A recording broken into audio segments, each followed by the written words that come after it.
Historians have more to work with, but as soon as you start getting to memoirs and government-sponsored written logs, then you're going to be skewed in one direction or the other.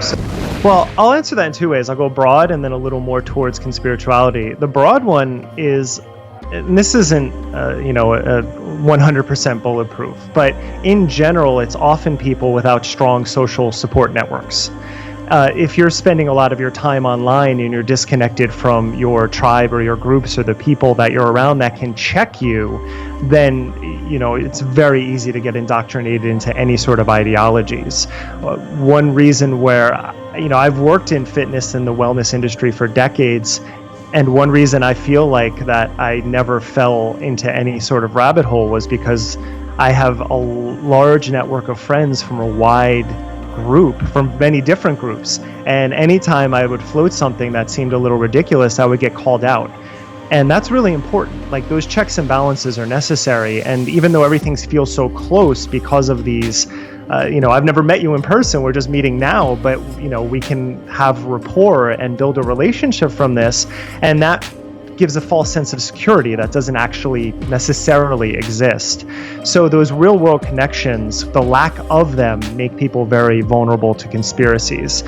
Now, specifically to conspirituality and the wellness influencers and people who are indoctrinated into these ideas, the language that has been going on in yoga studios since I began my practice and study in the mid-90s has always veered toward what we now recognize as this merging, meaning the idea that, for example, you know your body best, you're your own doctor, your brain is your own pharmacy.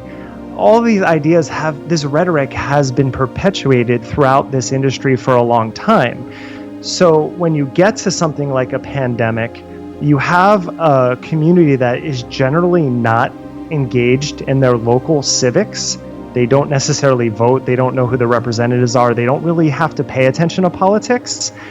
And then you have a slightly privileged class that can afford the supplements and the nootropics, and they can afford to eat organic. Well, they get caught up in this closed system where they feel as though their reality is reality.